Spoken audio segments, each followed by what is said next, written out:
네, 안녕하십니까. 제가 어제도 말씀드렸지만 제가 한 달 보름 정도 쉬는 사이에 이제 또 쉬시는 분들도 많고, 저도 한 달 쉬면서 이런저런 생각을 했지만, 이제 많은 분들이 파이에 대해서 다시 이제 냉정하게 생각하시는, 진정으로 이제 파이를 사랑하시는 분들이 그런 거를 많이 하시죠. 어제 말씀드렸던 그 파이 프롬 US 님이 한 달 전에 어떤 영상을 올렸을 때 제가 그거를 이제 우리 파이 학교 하시는 분들한테는 말씀을 드렸었어요.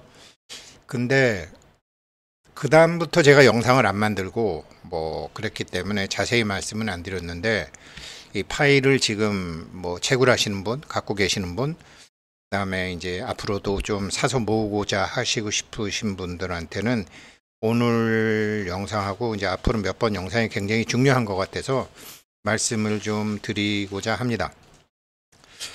그리고 저도 이제 그 메인의 체크리스트 가게 되면 1번부터 9번까지 다 돼 있다가 이제 9번하고 3번인가 몇 번하고 몇 번이 주황색으로 바뀌어 있었고, 3번이 이제 파이 지갑 주소 확인이 어제까지 주황색으로 있었어요. 지난번에 이메일 확인했는데 잘못했나? 그래가지고서 이제 요번에 제대로 해야지. 그래서 주황색으로 지갑 확인 들어갔더니 이제 저한테 이메일이 오고, 제 이메일에 보니까 거기에 6자리 숫자가 나오더라고요. 그 6자리 숫자를 다시 이제 그 파이 그 메인넷 체크리스트에서 3번 지갑 주소 들어간 걸 했더니 즉각 그 주황색이 이제 파란색으로 바뀌어서 다시 1번부터 9번까지 그렇게 제대로 된 상태로 했습니다. 거진 들여다보지도 않았기 때문에 어제 한번 들여다보다가 알게 됐습니다. 자, 그래서 본론으로 들어가서 이 파이코인의 성장 전략은 아마존과 너무나 닮았다. 그러나 아마존을 넘어갈 것이다. 이 견해에 대해서 이제 한번 보자고요.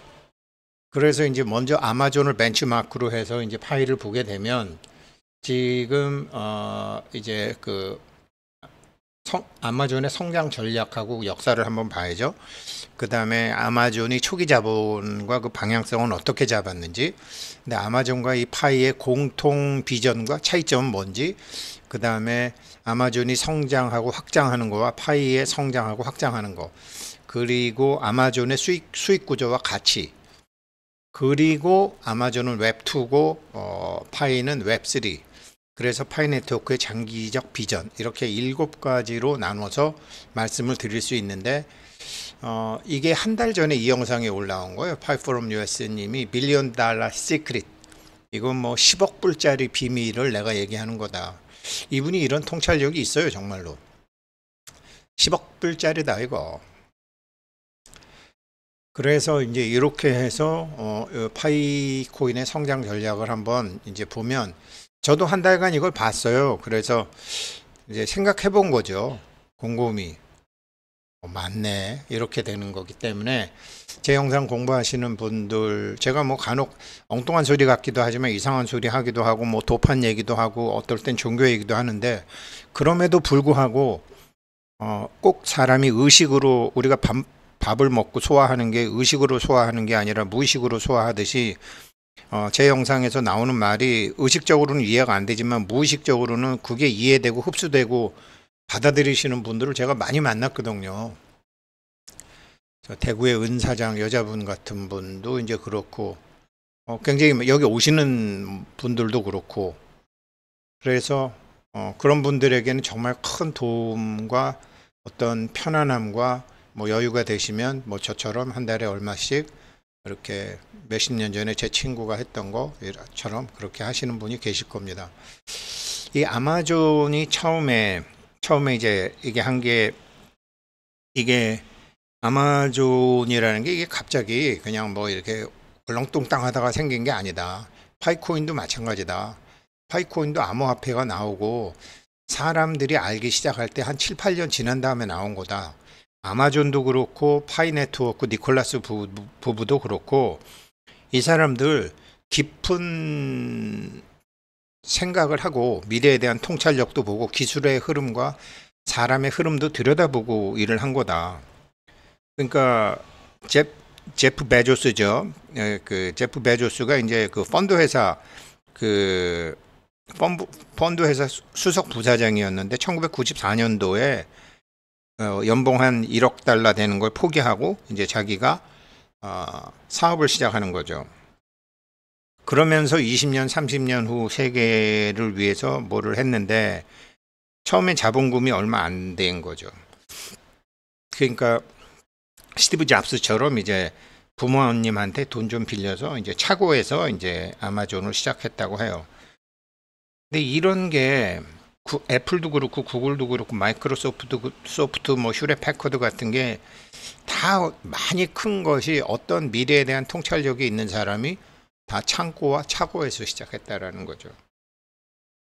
근데 이제 사람들은 그런 걸 모르고 지금 뭐 아마존 시가총액이 막 2조 달러나 되고 막 이러니까 너도 나도 막 되게 한다고 그러지만 이런 아마존의 제프 베조스 같은 생각을 제프 베조스도 굉장히 오랜 생각을 하고 일을 시작했던 것처럼 파이도 또한 그렇다.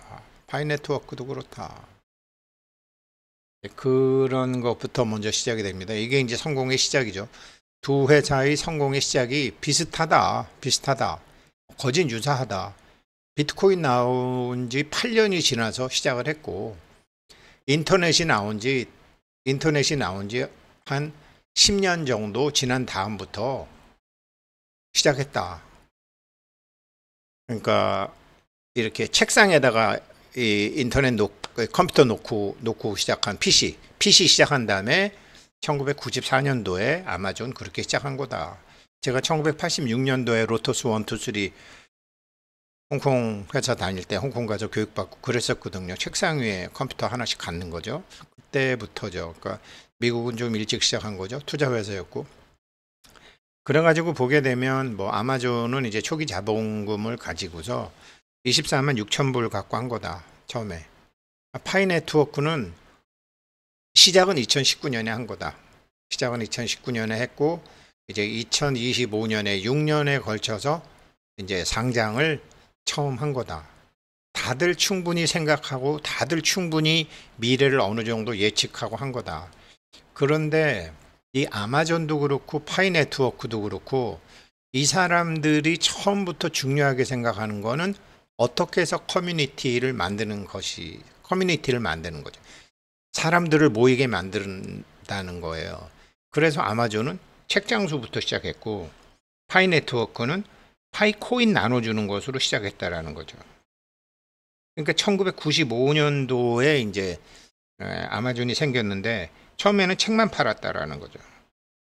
그래가지고 이제 첫 달에 이제 미국의 50개 주하고 45개국 영어를 쓰는 나라 45개국에 하는 그런 책 배달하는 것부터 시작했다라는 거죠. 그렇게 해서 커뮤니티를 만드는 걸 아마존을 했고 그때는 뭐 글로벌 공급망도 없었고 창고도 없었고 처음부터 다 이렇게 만들었는데 그것과는 정반대로 아마존과 정반대로 파이 네트워크는 글로벌 공급망부터 만들고 커뮤니티를 만들고 그래서 이게 그 대신 책 같은 물리적인 제품은 하나도 없었다. 물류 시스템도 없었다. 창고도 없었다. 그런데 파이코인을 핸드폰으로 채굴하기 위해서 아마존이 지금에서나 몇 년 전부터나 제대로 갖고 있던 거대한 커뮤니티를 만들었다라는 거죠. 이게 같지만 달랐다라는 거죠. 그래서 이게 보면 그런 이제 차이가 있고, 그러니까 아마존은 물건에 집중을 했고, 파이는 커뮤니티, 사람에 집중을 했다라는 거죠.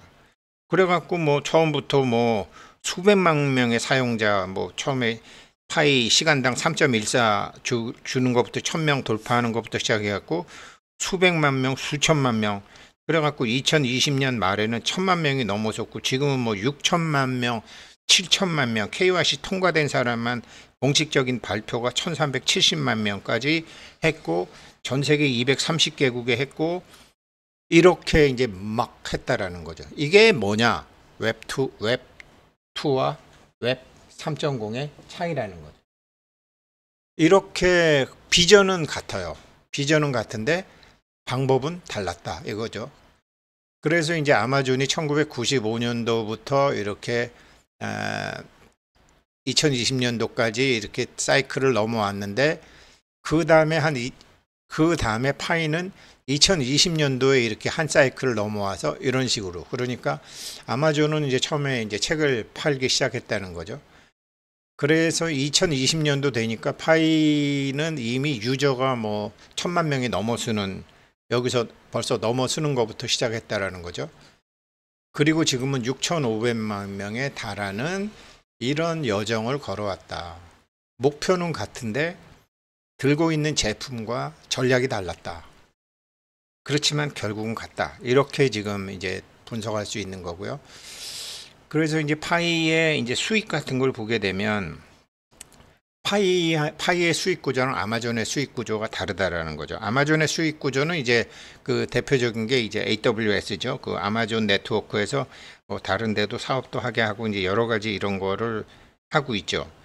그러니까 암호화폐, 그러니까 아마존은 제품을 팔지만, 그래서 웹 2.0이지만 파이 네트워크는 웹 3.0을 하기 때문에 단순히 암호화폐를 만드는 게 아니라는 거죠. 이 소유권, 그러니까 이 커뮤니티의 그 사람으로서, 그러니까 권리, 예. 그러니까 아마존은 제품을 판매하고 파이 네트워크는 여권, 주민등록증과 같은 신분증, 소유권, 이거를 판다라는 거죠. 어느 게 더 커요? 물건을 파는 게 커요? 소유권, 주민등록증 같은 거 파는 게 커요? 그래서 뭐 한국 국민이 되고 스위스 국민이 되는 게 굉장히 어렵잖아요. 예를 들면 미국 국민 되는 것도 어렵고, 앞으로 파이 네트워크는 그러한 디지털 국가를 지향하고 있다라는 거죠. 그래서 KYC를 그렇게 빡세게 한다라는 거죠. 그래, 디지털 상에 정체를 알 수 없는 가명, 위명, 가명, 차명, 도명, 무슨 중복 계좌, 복수 계좌 이래 갖고 막 웹 2.0 3에서는 그렇게 불투명했는데 웹 3.0이 되게 되면 앞으로는 가장 중요한 게 디지털 신원이다. 디지털 신원의 소유권이다. 이거를 웹 2.0 기업은 다 무료로 이용했다. 데이터도 다 무료로 이용했다.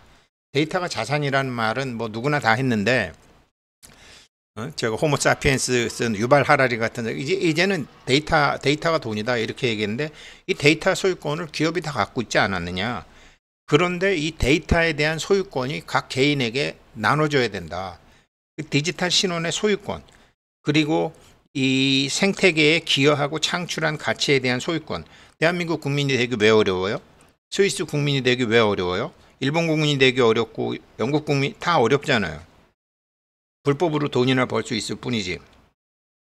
그러니 이 데이터의 소유권, 이 한국이란 나라, 파이 네트워크라는 이 디지털 국가에 기여하고 창출한 가치에 대한 소유권, 이게 KYC 디지털 신원이라는 거죠. 그러니까 이런 거를 잘 모르고 웹 2.0 시선으로 그냥 그냥 하나의 뭐 코인으로 올랐다 내렸다 이렇게 보는 사람들은 파이코인의 가치를 읽어낼 수가 없다라는 거죠. 그러니까 웹 2.0 기업은 약 40% 정도가 옛날 플랫폼을 사용하는데, 지금 웹 3.0 기업은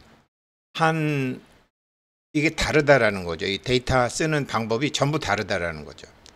데이터 통제에는 그냥 한 10%만 갖고, 그 다음에 KYC 디지털 아이덴티티 같은 데는 한 20%, 그 다음에는 30%, 그러니까 웹 2.0 스타일로 한 40%, 나머지 이 60%는 나눠 가져야 된다라는 거죠. 다른 데는 웹 2.0은 자기네들이 다 갖는 거죠. 이걸 100을 다 갖는데 웹 3.0은 기업도 한 40% 갖고, 이게 운영하는 사람도, 나머지가 이런 식으로 다 나눠진다라는 거죠. 그래서 앞으로는 이제 세상이 투명해지고 이렇게 간다. 그러니까 예전 같으면은 어떻게 해서 펀딩 받고 어떻게 해서 가격 올리고 어떻게 해서 빠른 거, 속도, 프로그래밍 이런 거를 했는데 이제 웹 3.0은 그게 아니다. 속도가 아니다. 소유권 개념을 명확히 해야 된다. 시간 투자하는 사람한테 시간이 누구에게나 24시간이 있는데 그 24시간을 이 파이 생태계를 위해서 국가로 얘기하면 한국을 위해서 이 사람들한테 가야 된다. 그러니까 이런 거를 지금 아직은 사람들이 모른다. 모르고서 정말 가령 예를 들면 뭐라고 비유할까요? 그러니까 요즘 사람 가령 요즘 핸드폰 젊은 애들이 막 100만 원, 200만 원짜리 사고 막 그러면은 할머니들이 그러잖아요. 나는 이 핸드폰 갖고 지금 10년째 잘 쓰는데 요즘 것들은 싸가지가 없어갖고 저렇게 돈을 함부로 쓴다고. 그게 아니잖아요. 요즘 애들은 핸드폰에서 막 5만 가지 일을 다 하고 5만 가지 돈을 벌고 뭐 5만 가지 연락을 다 하잖아요. 근데 그런 걸 모르니까 요즘 것들은 싸가지가 없이 저렇게 한다. 바로 파이코인이 그런 건데 파이코인이 무엇을 하고자 하는지도 모르고 저 회사는 그냥 가격이 뭐 한 700원밖에 안 하는 싸구려 주식이고 뭐 10억 개나 되고 도대체 이 10억 개의 코인으로 무슨 세상을 만들려고 하는지 이런 걸 전혀 모르니까 무슨 코인 공급수가 많다는 둥 그래서 가격을 못 올라간다는 둥 거래소가 무슨 싫어해서 안 올라간다는 둥 이런 늙은 할배 같은 소리만 짓거려대고 있다라는 거죠. 볼 줄을 모르니까. 이런 엄청난 얘기를 이 양반이 이제 한 달 전에 한 거예요. 그러면서 이게 이제 롱텀으로 보게 되면 뭐 아마존하고 파이네트워크를 보게 되면 어차피 아마존도 앞으로 변해가는 세상을 보고 30년 준비해서 크게 성공한 거다. 1995년도에. 파이네트워크도 2019년도에 앞으로 변해가는 30년을 보고 만드는 것이다. 그러다가 보니까 한쪽은 제품을 갖고 시작했고 한쪽은 사람 모으는 것부터 시작했다. 그래가지고 이게 지금 아마존은 그렇게 만든 다음에 책장사에서 돈을 벌고 글로벌 망을 만든 다음에 그 글로벌 망에서 사업할 사람은 사업하세요. 그래서 플랫폼 장사를 하잖아요. 그게 AWS잖아요. 그래서 아마존의 망에서 사업하는 사람들 많아요. 그런데 파이는 이미 사람을 다 모아놓고 파이에서 사업할 수 있도록 파이 스튜디오라든지 파이 벤처스라든지 이런 걸 다 만들어 놨다라는 거죠. 그러니까 여태까지의 약 30년간의 아마존을 앞으로 짧게는 5년, 길게는 10년에서 시가총액 최고의 아마존이 됐던 것처럼 시가총액 최고의 그 몇 배가 될지도 모르는 파이네트워크가 된다라는 거죠. 이런 엄청난 건데 이게 5년 내지 10년 아마존이 그렇게 5년, 10년, 20년 보고서 이렇게 됐는데 근시안적인 견해를 가진 사람들 이런 사람들은 지금 파이를 볼지 모른다라는 거죠. 그러면 우리처럼 이렇게 파이코인을 초창기부터 하고 지금도 여전히 가격이 얼마가 됐는지 여전히 사랑하고 있는 사람들은 뭐냐? 커뮤니티에 신뢰를 계속 보내줘야 된다라는 거죠. 이런 엄청난 얘기, 이 엄청난 얘기를 이 사람이 한 건데 제가 잘 이해가 못되고 한 달간 보고 나서 이제야 보이는 거예요. 아마존과 뭐가 다른 건지. 왜 이 17분짜리 영상에 10억 달러짜리 비밀을 얘기합니다. 라고 하는 건지. 이분 영상 사람들이 별로 안 보는데 영어를 해서 안 보는 게 아니잖아요. 인공지능이 하고 자기 얼굴을 안 밝히고 해서 그런 것 같아요. 근데 뭐 제가 아무튼 저분 영상 중에 좋은 거는 좀 말씀드리고 요 아마존과 관한 거는 아마존과 비교해서 파이코인을 설명하는 것이기 때문에 제가 틈틈이 계속 올려드릴게요. 네, 고맙습니다.